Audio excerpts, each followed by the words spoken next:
Hey everybody, welcome to episode 3 of A Kirk Sports Talk. My name is Andrew Kirk. You guys can follow me on Twitter it's a brand new Twitter handle, so pay attention closely, guys. That's CSU grad, that's CSUGRAD, A Kirk. So it's basically my same old Twitter handle, CSU A Kirk, but with the grad in front of it. I just graduated college, so I thought, hey, might as well change the Twitter handle. And the blog is A Kirk Sports Recaps at the .blogspot.com. Definitely now going to start doing some more recaps, more blogs, and hopefully more sports shows along with reality shows. Officially on summer right now. Done with school, trying to look for another job, and hopefully wish me luck on that. And yeah, so I just did a couple posts last week. I did one on the Warriors of how crazy it's been, and I'll definitely get into that in a little bit. How crazy it's been that they went from a team of obscurity to a team that's in the NBA Finals that's right in it. I mean, down 2-1, but they're definitely going to come back. I know I got faith in them. But anyways, I did have two things to cover, but I'm going to bring up a third one real quick. Had the luxury of watching this guy play baseball every Saturday. Well, not every Saturday, but a lot of Saturdays at Warrior Stadium in Turlock, California. Marcus Mastroboni, congratulations, bud. He ended up getting drafted by the Chicago Cubs in the 25th round. I know during the season, my friend Trisha was saying that scouts from like the Red Sox and other teams were there to watch him play. So definitely good for Marcus. I'm definitely hope to see him hopefully play in the big leagues one day. My brother Corey and his broadcast partner Kyle, those of you guys remember my first episode of A Kirk Sports Talk, had the opportunity to interview him on Warrior Rewind. So definitely great moment. I know there's I know we have a few other alums that made the pros, but I think it's been a while since we've had since Stanislaus State has had a baseball player get drafted in the majors. So definitely wishing him nothing but the best. He's drafted by the Cubs, 25th round. I don't really follow the baseball draft as much as say my brother does or used to, and there's a lot of rounds to it. I mean, 25th round. I mean, basketball only has 2. NFL has 7. I don't know how many rounds hockey has, but 25th round. I mean, it's definitely. I mean, he was. I'm sure in Marcus' mindset. I actually got a chance to talk with him after one of his last games. Very nice guy. I definitely think he's definitely gonna be ready for it. Definitely seems very humble, and I feel like he's gonna do very well. With that, the loss that they have, this Stan State losing Mastroboni, they're also losing a couple other big seniors. The outfielder Skippy Ferreira, the closer Godinez. Obviously, I'm definitely going to try and follow my alma mater now as they get into next season. We'll see how it goes. But anyways, let me get into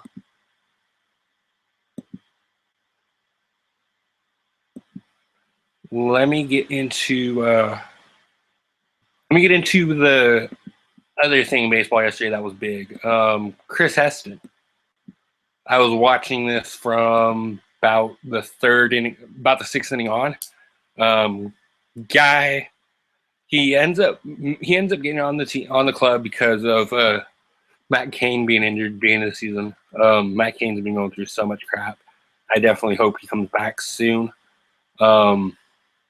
As they're playing right now, it's 2-2 in the 2nd inning. Good pitching matchup. Tim Hudson versus Matt Harvey. Both guys got 2 runs in the 1st inning. Joe Panicman yard again. That's 2 in 2 days, so good for Joe. But yeah, yesterday's game, we ended up seeing the first no-hitter of 2015. I almost went a year ahead of myself. And from the point I watched, he was looking very good. I mean, here's his line. Obviously, no hits, no runs, no earned runs. He didn't walk anybody. He ended up hitting 3 guys. He had, I think they said that he hit 2 guys in the 4th, and then he hit 1 guy in the 9th. He hit Anthony Riker in the 9th. Ended up throwing. I remember him going in the 9th inning. He was only at 96 pitches. So I mean, he was definitely pitching very well, and struck out 11 guys. So I mean, got to give it to the kid. 27 years old, rookie. Throws the 4th no-hitter in 4 years for the Giants. I mean, obviously, Matt came through a perfect game in 2012. Tim Lincecum threw back-to-back no-hitters in 13 and 14. Both against the Padres. 13 was in San Diego. Last year was in AT&T, which we're about 2 weeks from that 1-year anniversary.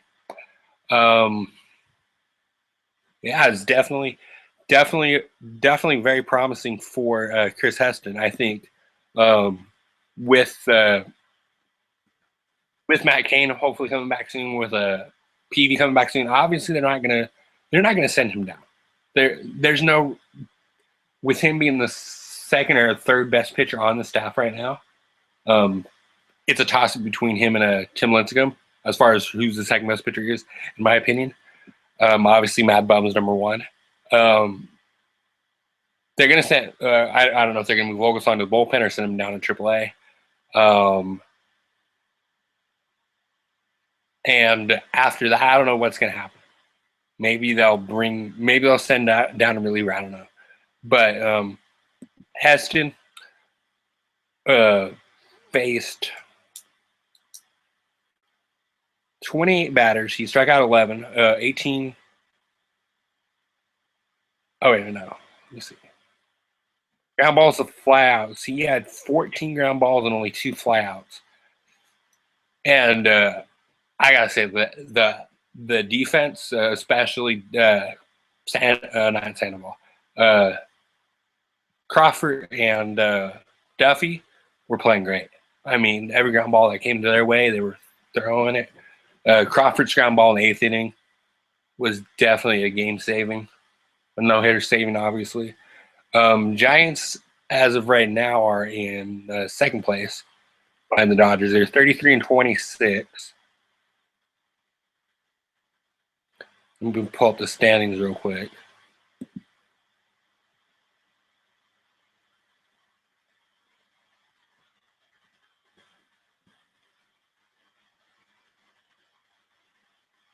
Yeah, they're a game out of 1st behind the Dodgers in the NL West.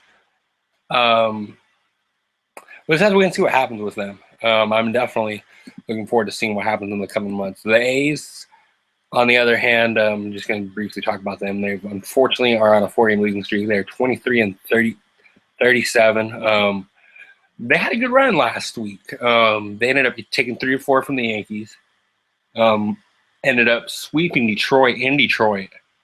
That's no easy thing to do. Unfortunately, they got swept by the Red Sox, and then they dropped the first one at home against Texas. I was going to go to a A's Padres game next week, but unfortunately that didn't fall through. That fell through.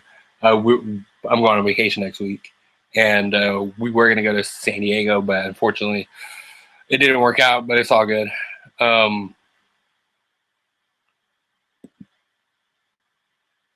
AL West is definitely wide open. With a team like Houston in first place,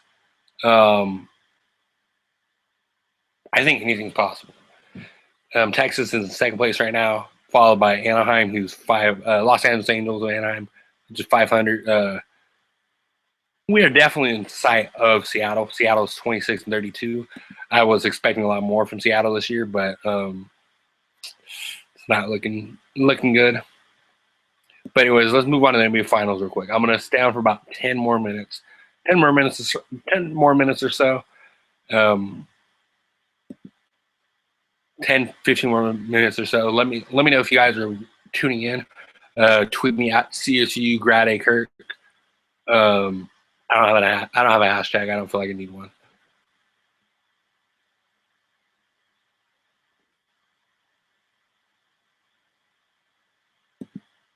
So yeah, if you guys are tuning in at CC, or you guys watch this later at CCU grad A Kirk, at CSU GRAD Kirk, A Kirk, excuse me, AKIRK.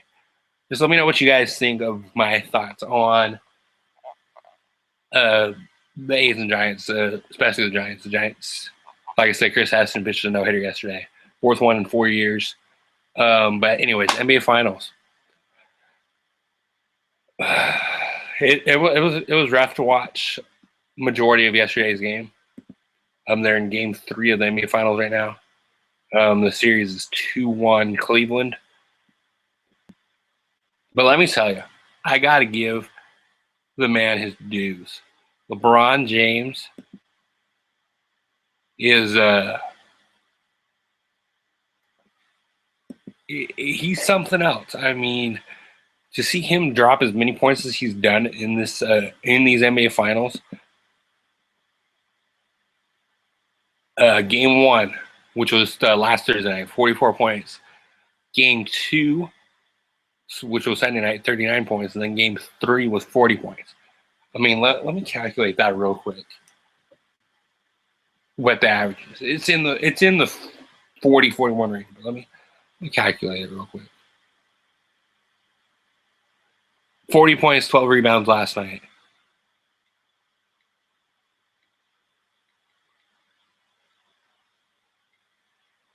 $123 points in the first 3 games. That is unfreaking believable. He's averaging 41 points a game. I mean, is there anybody that can't stop him? I mean, if he's still on his game, I mean, I feel like the Warriors can still beat him, yes. But when it's all said and done, he's probably going to have the best individual, regardless of the Cavs win or not. He's probably going to have the best individual performance in NBA Finals history. Looking down the line from yesterday, there's some of the guys I really want to touch on real quick. David Lee finally does something. I mean, we haven't seen much production. I act like I don't see. The Warriors haven't seen much from David Lee this season due to injuries and the fact that Draymond Green deserved to be in the starting role over David Lee. David Lee last night. Let me run the stats by it. 4-4 from the field, 3 of 5 from the line, 4 rebounds, 2 assists, 1 steal. Did commit 5 fouls, but I don't think that really matters. The guy was playing great. I have a good feeling that tomorrow we will see him late in the game again, like we did last night. Especially if guys like Bogie and guys like Green are well, Bogie didn't really struggle from the field. He only played 17 minutes, so I don't know what's going on with that. If he was injured or if he's he's been dealing with injuries his whole time with the Warriors. But other guys that stepped up, Iguodala off the bench, definitely got to give it to the guy. All-star forward. Takes a minutes cut this year. Sacrifice for the team. Him and David Lee sacrifice their playing time to make sure this team is better. You got to give him credit. He ended up getting 15 points, 50% from the field, 2-8 from the 3-point line, 5 rebounds, 5 assists, a block. Yeah, and just looking at this line, I mean, obviously, just looking at the box score, Warriors didn't deserve to win last night. The Cavs definitely did. Green only had 7, Bogie had 4. Steph Curry really picked it on in the fourth quarter, but it was a little bit too late. They cut it down to 1. It was like 91-90 late in the game. I think it was 91-90. We cut it down to 1 with like 2 minutes to go. The Warriors did, and it was just tough. It was tough to catch up from there. Yeah, in order for them to win tomorrow night, obviously these numbers that I'm looking at right now got to get a lot better. Klay Thompson, I guess him and Steph Curry switched. So Steph Curry had a rough game 2. Klay Thompson had a rough game 3, only 14 points, 6 of 16 from the field. And no surprise, Maurice Bates did not play. Poor guy. Missed a freaking dunk at the end of the third quarter. The Warriors ended up losing by 2 in game 2. Then on the other side, as I wrap up here, LeBron James, obviously, you know what I don't even need to say how great he is because I've already said how great he is all series long. 14 of 34, 2 of 6 from 3, 10 of 12 from the line. I gotta say real quick about LeBron's free throw shooting. I thought it was. I mean, it's good, but I feel like that's one thing that he's been like. I mean, he only missed 2 from the line last night, but I feel like he missed a lot more in game 2. So I mean, if we put him in the line, I mean, he's obviously gonna make more than he misses, but there's a good chance that he'll miss one here and miss one there down the stretch. So fouling LeBron James late might not be that bad of an idea.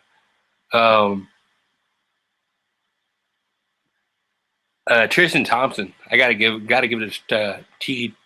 Thompson. He didn't have any points. I think it was till like the fourth quarter. He ended up finishing with 10 points and 13 rebounds. I mean, if this is how I do it when I play NBA 2K14.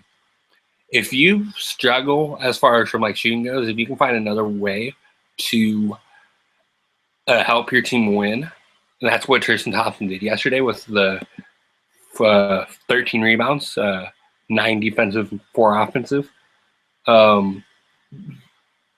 You got to do what you got to do, and that's exactly what he did. And then another guy, last guy. Oh man, there's nothing bad I can say about this kid. Matthew Dellavedova came from St. Mary's College, which is in Stockton, which is like maybe 20 minutes from me. I've never been to St. Mary's. I'm sure it's a very nice campus. The dude was all over the place yesterday. I mean, he was absolutely getting on the floor for every loose ball. I remember the controversial play towards the end when it went off of him. It was definitely out of bounds. I don't know why Van Gundy and Mark Jackson said it was a bad call. And maybe I'm just saying this because I'm a little bit biased. I'm a Warrior fan. But honestly, that was off Dellavedova. I don't know how it got overturned, but it did. And that basically was the turning point in that. I can't even say his name. Dellavedova is definitely proven to be somebody that I think. I don't know if the Cavs are going to try to I mean, I don't know if he's a free agent at the end of the season, but I know he's not going to get that starting spot once Kyrie Irving comes back. And maybe they won't want to ship him, get some good value, maybe get some picks out from it for him. Dude plays with a lot of heart. I got to give it to him. Mozgov didn't have the best game yesterday, but I've been impressed by him in the first couple of games. 6 points yesterday. And, game 4 tomorrow night. I feel like final score of game 3. Let's just break down the games one by one. First 2 games went in overtime. Warriors won game 1, 108-100. Cavs ended up winning by 2 in game 2 in overtime, 95-93. And then last night, it could have been a lot. Warrior fans, it could have been a lot worse than 96-91. I felt like this series is going to go 7 games. I was talking with somebody before I Sorry, I moved it. I originally had it for 4, but I moved it back a little bit because I wanted to talk to a friend of mine who I haven't talked to in a while. Michael from Big Time Reality TV, Morgan. I just lost my train of thought. I have a feeling that if the Warriors win tomorrow night, it's going 7. And I can't. Obviously, I want the Warriors to win, but I can't tell you who's going to win if it goes 7. If the Cavs win tomorrow night, the Warriors are going to come back and win Game 5. I would dread to. I don't know if they would win Game 6 though. So tomorrow night's a must win for the Warriors, and Sunday night. And I'm excited. I'm going on vacation. I'm going to LA.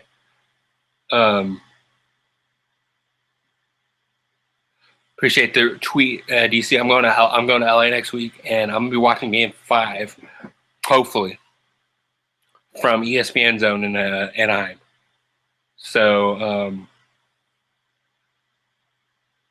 you're about a couple minutes too late, bud, but I appreciate it. I appreciate the tweet, man.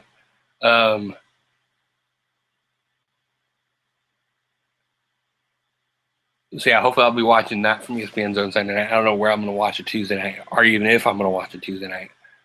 Going to Disneyland, Disney California Adventure for a couple days. Sunday till about Wednesday.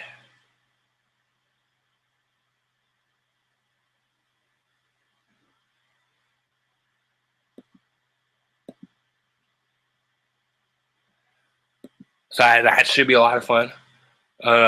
As far as for like future shows, I might get my buddy B Fernandez on either end next week or the week after. And Big Time Reality TV, I'm trying. I really am.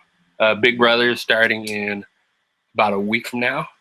No, 2 weeks from today, June 24th. And I definitely want to get like a countdown of like best female and best. I don't know if I want to do best males because obviously who the top 3 are going to be. It can be in any order: Derek, Dr. Will, and Dan. But I definitely want to do like a best females and maybe even a best seasons Big Time Reality TV episode with Whitney and Stefan. So hopefully I can get that on the ground. I'm trying for Friday. I really am, but it looks like it's not going to happen. And yeah, so I appreciate everybody who tuned in. The blog, as always, is Kirk Sports Recaps.blogspot.com. The other post I actually did was about what happened when last time we had a Triple Crown winner. I didn't really go that much into depth about each of the events, but I talked about like who won the NBA Finals that year, who won the MLB World Series that year. Let me pull that post up real quick.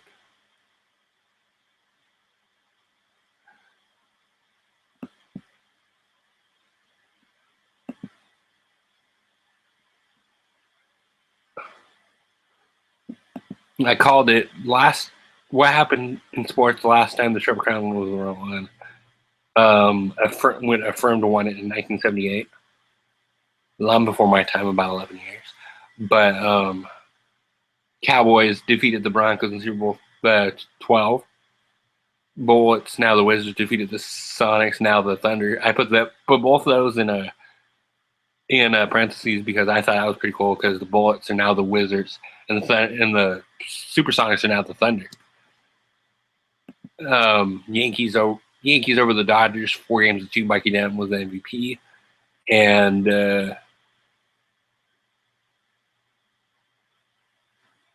Notre Dame defeated the Longhorns in the national title game. I believe was the Cotton Bowl. But anyways, I appreciate everybody for tuning in. I will definitely be on hopefully real soon. Catch you guys later. The Twitter handle is at CSU Grad. That's GRAD. Kirk. And I'll see you guys soon. Thanks, guys.